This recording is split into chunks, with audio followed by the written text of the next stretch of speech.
Hello, hello, hello. This is Gresh from the I Am CEO podcast. I have a very special guest on the show today. I have Taylor Cacciola of Namra Consulting. Taylor, it's awesome to have you on the show. Hey, thanks for having me, man. I appreciate it. What's going on? No problem. Super excited to have you on as well. And before we jumped in, I want to read a little bit more about Taylor so you can hear about all these awesome things that he's doing. And Taylor is one of the co-founders of Namra Consulting Group, a Boston-based digital marketing company that specializes in social media management, marketing, and advertising. At its core, NCG is a marketing consulting firm first. That means creating custom marketing solutions based on each one of their clients' unique problems, needs, and goals. Taylor, are you ready to speak to the IMCO community? Yeah, man, I'm excited, Gresham. Let's do it. Let's do it. So to kick everything off, I wanted to rewind the clock a little bit here, a little bit more on how you got started. Could you take us through your story and what led you to get started with all the awesome things you're working on? Yeah, absolutely. So it actually started back in college about 5 years ago when I was friends with one of my partners. Now it's myself, my two partners at Namra, and we all went to UMass Dartmouth. So I actually had a family business. So that was my thing. I was going to college to play baseball, get a marketing degree. And then that was it. I was going to take over the family biz. Turns out my parents ended up selling that business. So I was like, oh shit, what do I do?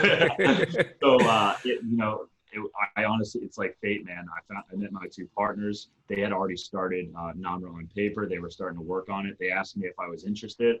And just for some reason, man, it felt like the right thing to do. I was in kind of I was looking for something and I found it and dove head first. And, we started Namra as basically helping local businesses with their social media management because we wanted to leave college with something more than, just like a little piece of paper. And that's what we did. So that's kind of a backstory. And 5 years later, here we are. Nice. That's absolutely awesome. Was your parents' business? Was it a social media marketing agency too? I'm guessing it wasn't. Oh, no way. No. Horsehead Deli Meat Distributor. So I was going Okay, to be kind of close. yeah. Slinging ham to slinging Twitter. So same thing. Yeah, absolutely. No, I love that. And it's so funny. And I don't know if you find this exact same experience. I always say I used to play basketball. That was my thing. And I always felt like there's a synergy between or kind of alignment between running a business and working the business as it is being a really good athlete. I didn't make it to the NBA or anything, so I can't say I was that good. But, you try to bring it home in business. I don't know if you find that it overlaps. Totally. Well, you might not be that great at basketball or sports, but like I think in the back of your mind, you always know like, well, I could be if I did X, Y, and Z, but maybe I'm too lazy and I want to watch Netflix. You're right. Same exact thing is true with being, owning a business. You know the right things to do and doing the right thing, quote unquote, works. Whether you're playing sports, business, So I think you nailed that. Yeah, absolutely. You start to find a lot of that repetition and the consistency show up for better or worse. Sometimes, if for me, playing basketball wasn't as great, but definitely showed up as business has definitely been great. So I know you touched on it a little bit in what you all are doing for clients. Could you take us through a little bit more on how you're serving your clients, what exactly that process looks like? Yeah. So what basically we do is we're a digital marketing company that focuses specifically on social media management, marketing, and advertising. Right now, we're hyper local to Connecticut, Massachusetts, and Rhode Island. So what that looks like essentially is sitting down with our clients and potential prospects and developing a full-blown marketing strategy for their social media, because it's basically a core part of businesses marketing. Sometimes that's all they do for marketing is social media. So we actually work with them on the marketing side of things. And then how can we best execute on social media? We're not just posting cat gifs and we're not just posting like, who wants to buy a house? Who wants to? So we actually are taking a marketing strategy, applying it to social media, and then we're actually handling, the day-to-day content creation, making posts, handling those posts, running paid advertisements. And then for our clients in New England, we're actually creating a ton of video production stuff. We're doing, everything from parody videos to sit down talking head interview style videos. So that's really what we do. Nice. I absolutely, love and appreciate that. And it kind of sounds like, as you said, not just posting the cat videos or the dog videos. It sounds like it's based on what the client's trying to accomplish. And I think so many times and I don't know if you experience this when you talk with clients, it just kind of jump in and just like, oh, this person has done X, Y, and Z. They look like they got a lot of likes or a lot of comments. So let me do the exact same thing, not thinking about what I'm trying to accomplish from my business standpoint. Correct. And that's where we talk about like, if you ever heard of vanity metrics, we're not Hmm. so concerned with like the number of likes or impressions on the page. More so, I'd rather have 4 quarters than 100 pennies. That's kind of the term we use. Where if I can get 4 likes from people in my sphere of influence, people who might potentially be qualified, buyers, fans, people who are going to actually make moves on our business, then I would rather have 4 of those than 100 people who are just going to like make me feel good and give me that little hit of dopamine. That's kind of our motto. Nice. I absolutely love that. I might borrow that from you for 4 quarters instead of a thousand pennies because Uh, yeah, yeah, it I hits stole home. it from someone. I don't even remember who it was. Oh, there you But go. There you go. I didn't hear from anybody else. So you're the author in my book. So I wanted to ask you now for what I call your secret sauce. And this could be for you personally or the business or a combination of both. But what do you feel kind of sets you apart and makes you unique? yeah, so what really sets us apart is I think just one where we're just like going against the grain whenever we see that it's necessary. So we're a digital marketing company, but we're hyper local and we don't want to work with clients all over the place because we feel that is what's going to provide them with the best service. We don't just focus on posting and having like clickbaity things on social media. We focus on marketing first and then social media. We're only on social media because it works for marketing. That's like, and I think that's what our secret sauce is. We are a marketing company at our core first, and then social media. If the VR headsets and like the VR contact lenses come out tomorrow, we'll be marketing there as opposed to social media or whatever that is. So that's I think really where we kind of separate ourselves from other companies in what is like our secret sauce. I don't know if that's a good answer to that. Yeah, no, it makes perfect sense, I think, to me, but I want to just throw it back to you to make sure I fully understand and everybody else does too, because I think that one of the bonuses and one of the benefits of social media is that so many people are there and they're engaging. And from you saying that you're a marketing company first, it kind of sounds like you're going to be where it is for the clients to be successful. And if it is, as it is now, social media, it's a great place there, as you mentioned, the VR, if that becomes the wave in the next 10 years or whatever, you're going to make sure that you put your marketing first, not say, oh, you have to do this because we're a social media company. Exactly. We have no vested interest in the actual companies or mediums themselves. If all of a sudden there's a better opportunity, we'll be there, we'll figure it out, and we'll take our clients there. That you're exactly right.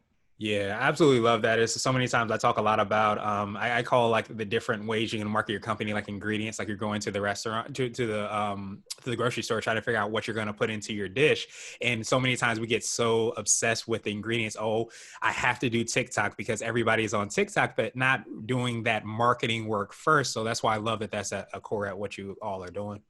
Yeah, it's a great point. And that's one of the number one questions I get asked. It's like, do I need to be on TikTok? Should I be on Snapchat? And it's like, hold on. There's no simple answers if you want the right answer, unfortunately. Right. It's a multivariate analysis of like figuring out the problem solution. So you got it, man. You nailed it. Nice. Well, I definitely appreciate that. And I think so many people understand and hopefully hear that you have to do that marketing work first. And it's great that you take your clients through that exercise and that clarity, I guess you can say, so that you make sure that you're in the right place at the right time for the right people. And I wanted to switch gears a little bit, and I want to ask you for what I call a CEO hack. So this could be like an app, a book, or a habit that you have, but what's something that makes you more effective and efficient? Well, I guess because I'm in the car a lot, the easy ones like Audible, that I listen to a lot of audiobooks and podcasts and stuff like that. But actually, my partner showed me one last night. That's awesome. I'm all about like efficiency, trying to like really focus in, narrow in on tasks. How can I have 2 different journals going at every time. I have, writing. So for me, efficiency is important. The one app I have is if you go into like Gmail, there's a Google Tasks Manager, and it's like awesome. It's easy to reorganize everything. It's so much easier than writing it down on a piece of paper. It's better than putting it into my notes on my phone. So I think that the task manager, it has an app. It's right built into your Google account. So I really love that. That's kind of my hack today, I guess. Nice. I absolutely love that. And it's so funny because I haven't, looked at the task manager within Google, but it's so funny. I always tell people that I use my email a lot of times like a task manager. So it's only natural that it should have one. So I actually have to check that out and see. Yeah, man, I highly suggest it. I have that on the right. I have my Google Calendar right there. I have my HubSpot CRM, and then I have all my emails. It's like I could just stare at stare at a screen for even longer now. It's great. Yeah, absolutely. And when you don't stare at a screen when you're driving, you have the audible too. So I love, being able to kind of take in that information, because I often say like a lot of people you spend time around and a lot of things you take in are kind of who you are and what will be your future essentially. So it's so important to kind of get always to sharpen that saw. That's right, man. Don't pollute yourself with bad stuff. That's it. You can do it in a lot of different ways. Absolutely. So I wanted to ask you now for what I call a CEO nugget. And this could be a word of wisdom or a piece of advice. It might be something you would tell a client, or if you hopped into a time machine, you might tell your younger business self. I'm very big on, I don't know, maybe this is too cliche, but um, you know, we're really big on personal responsibility. So do the right thing. I think 99% of the time, we know we might not know what the right thing to do is, but we know when we're doing the wrong thing, and like Mm. let that guide you. I think a lot of times when I first started my company, I was doing what I thought everyone else was doing, or I did what like was cool, or maybe what I felt as though a CEO was supposed to be doing, or what a company was supposed to be doing. And a lot of times that went against like my instincts to like naturally question stuff and be like, why is everyone doing that? That's stupid. Like listen to that internal daemon that's saying like, don't do that, do this. And I think that's the biggest thing. Whether it's, some people have a hard time getting out of bed early, some people have a hard time organizing their life. Just really pay attention to yourself, pay attention to like what your body's telling you, and listen to that. More than not, I've found good results come from it. Yeah, that's huge, and I think I often say so many times that if you run your own race, you can never lose. And I think what you said, hits home with me. I'm sure hits home with everybody else, is that especially with so many different things changing in this time, and there's so much disruption happening that you're always kind of looking out and saying, "What is so and so doing? Or is this true? Or should I be doing that? Or should I be doing this?" Whether we're talking about social media strategies, or should I get up at 5 a.m.? Is that the thing that's gonna take everything over the edge? But I think so many times we forget to kind of look within ourselves to really understand sometimes what the answer is, or even practice the golden rule to know if you wouldn't want it to be done to anybody else or to yourself, why would you do it to anybody else? And I think so many times we forget that when we're taking actions or making decisions. So I love that nugget. Yeah, man, it's so true. It's so true. Treat yourself that same way too, right? Take care of yourself. Yeah, definitely. Awesome, awesome, awesome. So now I wanted to ask you my absolute favorite question, and this is the definition of what it means to be a quote unquote CEO. And we're hoping to have different quote unquote CEOs on the show. So Taylor, what does being a CEO mean to you? Yeah, absolutely. So this is the one question I was thinking about because I listened to the podcast. We talked about this a little bit, and I'm not technically a CEO, right? I handle the sales side of things, so CSO, whatever you want to call it. But we kind of talked a little bit about this, and I think that like real meaning of a CEO is like getting stuff done and taking control of whether it's your life, your business. So for me, it's being the person who's like that type A, or the, just getting things done the right way every single time, whether it's in your life, your work, your family, your health. Doing everything right contributes to the end goal. And I think that's what like being a CEO means. So if I can kind of like try and clarify that, I guess the way you do one thing is the way you'll do everything. So if you want to crush it in business, you can't, your health can't suffer, and you should be working on making your family in order. So if you can really just put everything in your life in order, I think that's kind of the epitome of being a CEO, or kind of what we're all looking to strive to. And I know that's kind of like simple, but I really think it's like almost overlooked. Yeah, it's huge. It's so funny. I always feel like a lot of times we're looking for advice on how to do certain things, and a lot of times the advice itself is simple, the execution not so much. So I love what you talked about, because I was envisioning kind of like a car, where you have your business wheel going, you have your maybe personal development wheel going, but your relationship is like balding or it's flat, and it doesn't allow the car to go. And I think so many times if we forget about all those different aspects, and remembering like the way we do one thing is the way we do all things, then often it's not only to our detriment, but to the detriment of those around us. Correct. And I think that's so important. So actually, I have a quick question for you. And, Mm-hmm. and when you've talked to a lot of people about this, and when I was like a little kid, when I heard CEO, and I think this is like what most people think when they're little, it's like make a lot of money, do like big business stuff. Has that ever been an answer? And maybe people don't want to say that, but I feel like it's never been about, making the most money or anything like that. Because a lot of times the CEO doesn't early on. But have you ever experienced that? Has anyone ever said that? Yeah, a lot of times people say that they don't necessarily feel like they are a CEO largely because of that. And that's one of the reasons I really enjoy asking this question, because I think if you really take ownership, as you talked about, of your life, of your business, of your role, whatever the title may be, then you really can be the CEO, which I think if we really drill down, is talking about taking control, getting stuff done, as you said so well. And I think so many times if we really ask ourselves, the things that we sometimes associate with words or have as a definition may not be what it is, but we never ever ask that question. So I hear it sometimes, but I think when people get on the show and they hear the question, they're like, I never really thought about it, but now that you mention it, maybe I think it's X, Y, and Z instead of A, B, and C. Yeah, I think that's perfect. I think that's perfect. Yeah, embody the CEO, and then the payment, the money will come later, or whatever it might be. So that's Yeah. Absolutely. And people define, success according to how they want to define success. So it might be money, it might be influence, it might be number of likes or whatever that was, but you get to chart that path for yourself. cool.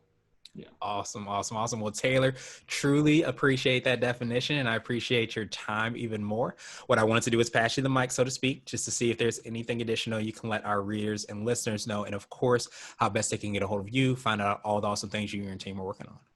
Yeah, totally. So if you're looking to work with me or Nugget Consulting Group, or just want to learn more, check out our website, nuggetconsulting.com. We just revamped it. We worked really hard on it so that it's super clear, super transparent. Like if you have any questions on, any one of our services, it really walks you right down. So check that out. And if you do have a question, submit your form, submit a form, or, my contact information, my cell phone, email is all over the place. So Namra Consulting, NAMRA, consulting.com. That'd be awesome.